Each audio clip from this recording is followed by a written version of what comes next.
So, I think this mission was my first real run-in with the mythical Kraken of this game. This launch we're watching is actually the 4th or 5th attempt at getting this up into orbit. The first try, I think the shock from having all 9 F1 engines simultaneously ignite with the ground couplers releasing just sent it on an errant direction. The second attempt, some connection just spontaneously failed, and it took me a second to realize what had happened that caused it to lose control. And the third failed attempt, an even worse spontaneous disconnect event happened that completely destroyed the first and second stages of the ship. So I was starting to wonder if maybe putting 9 whole F1 engines at the bottom of this was just causing too much stress for the whole structure. But I finally did manage to get safely into an altitude where I could get out of the atmosphere and away from all the aeronautical drag that seemed to be wreaking havoc on this thing.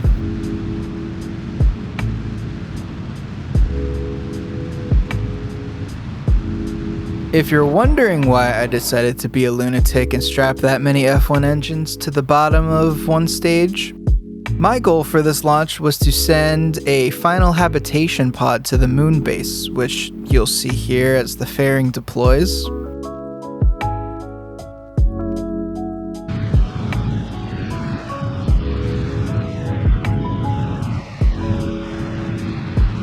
This guy is going to be the main living pod for the moon Kerbals.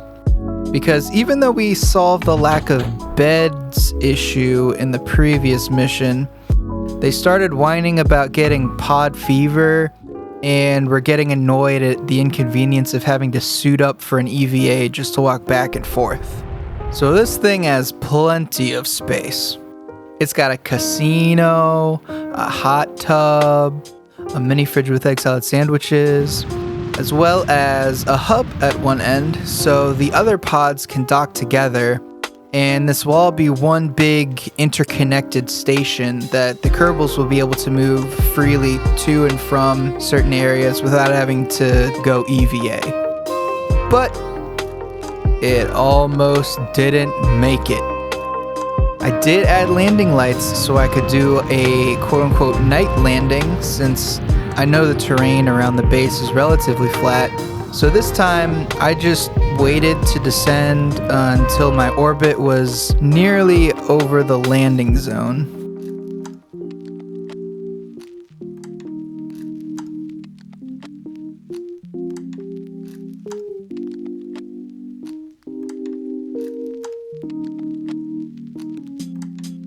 And during the descent, it made me realize I really wished I'd put some lights on just so I could see the ship and wasn't just staring at a mostly black screen with this weird mech cyclops looking face floating around in the middle.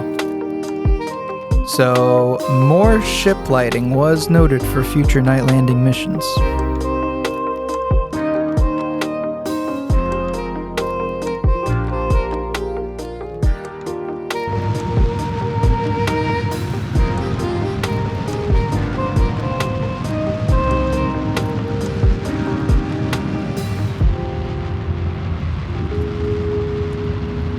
And as the ground closed in, somehow these fuel transfer windows popped up and I got distracted trying to figure out how to close them, which led me to making some critical errors in modulating the engine power, and I ended up flipping this thing end over end.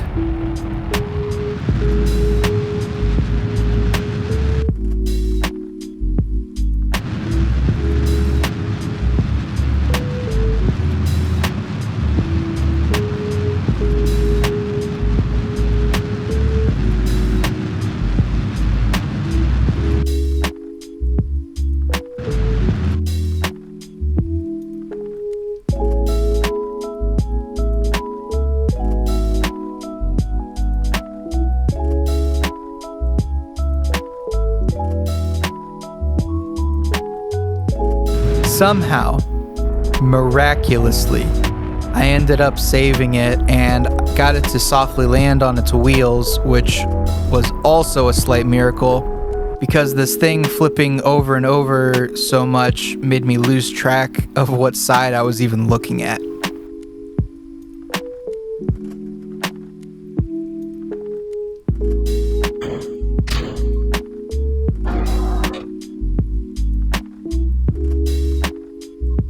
After I'd collected myself from the terror I just put myself through, I made my way to the base and waited until morning to start sending out the Kerbals to flip these docking ports around and get the whole thing joined up together.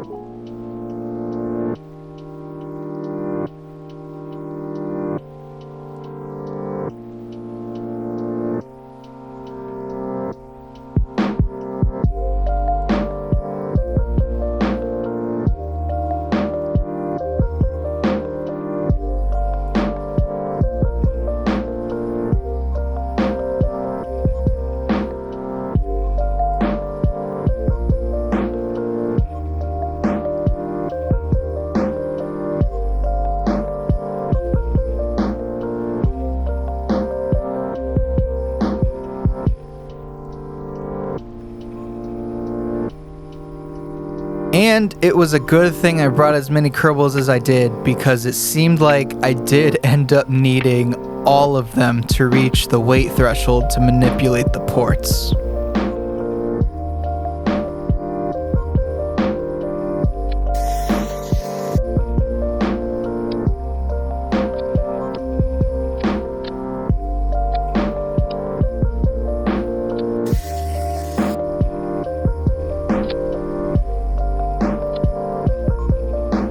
Once that was done, I repositioned the main habitation pod and tried docking the science pod.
But realized the height was a bit too high, and I'd have to do some EVA construction magic to adjust that as well. So then I went to couple the mini hab pod, and that went off basically without a hitch.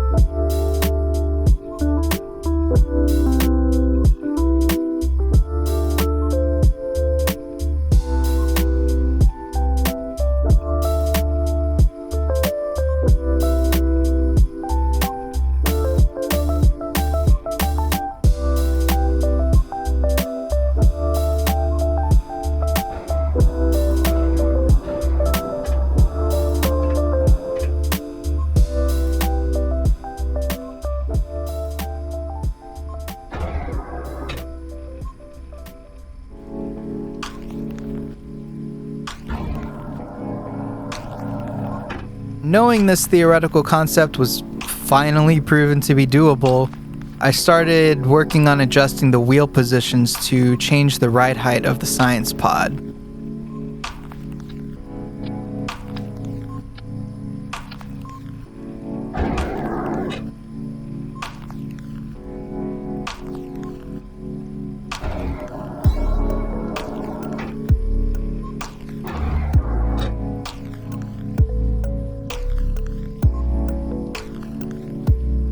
I, for some reason, decided to give myself another heart attack with this near miss I had while trying to drive around and reposition.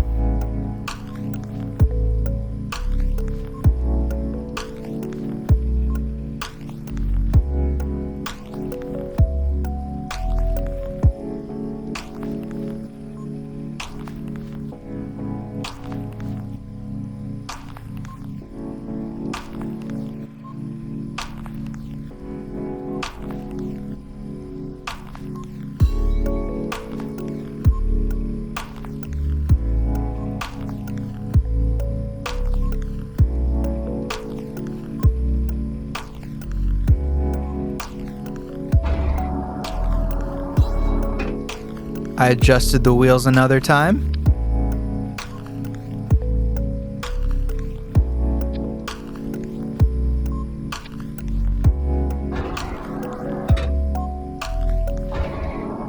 And then the docking ports kind of just snapped together, and it took me a moment to figure out why the camera had changed and the whole base looked like it had jumped.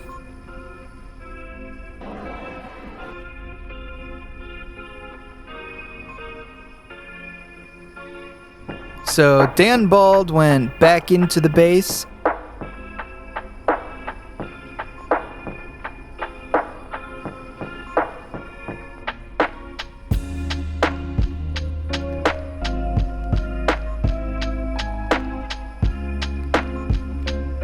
And we're actually going to head back to Kerbin for another launch.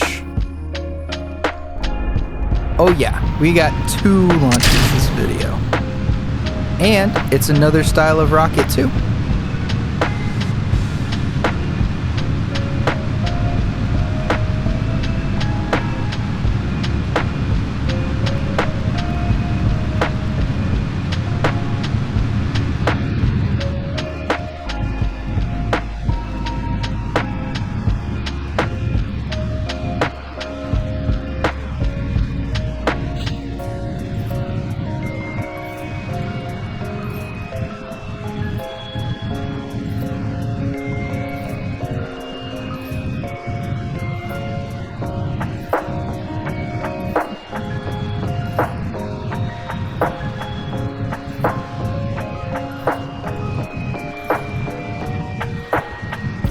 This one was kind of cool to launch. My idea for this design was to sort of copy the Soyuz style rocket, where once the side boosters run out of fuel, they do this cool Korolev Cross-esque formation as they get kicked back from the main body.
And not only do we get that new Soyuz style lifter, there's a new descent vehicle as well.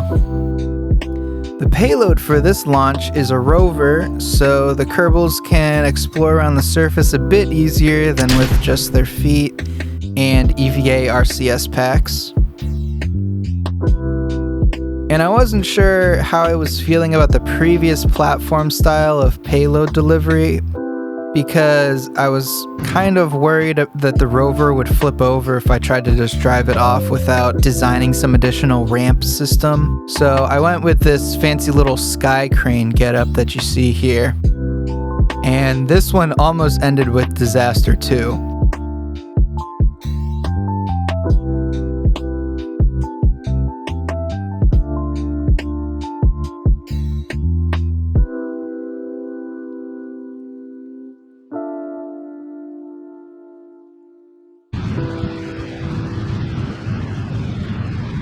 My plan was to coincide disconnecting the rover with maxing out the engine power, so the crane would just shoot out into space as the rover would kind of plop down the meter or two that were left for it to fall. But the coupler lagged in it disconnecting, and it ended up dragging the rover up a few meters with it, and I was praying its fall back down would stay slow enough that I'd be able to at least maybe just have to repair the wheels, since I had some spares lying around from taking them off of the other base pods. Thankfully, it landed without any trouble, and I parked it next to the base so that it would just be ready for whatever escapades they decide to go on.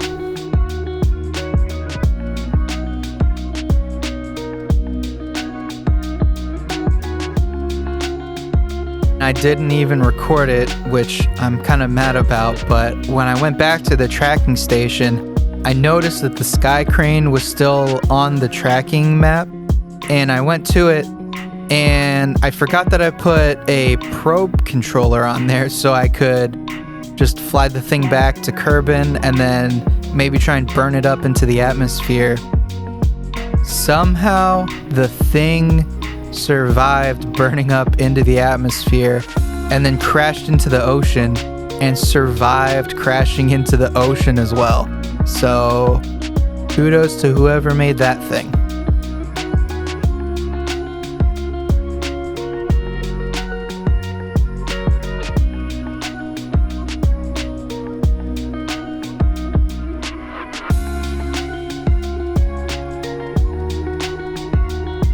Hopefully they don't go too ham with it, but I guess we might see in the next one.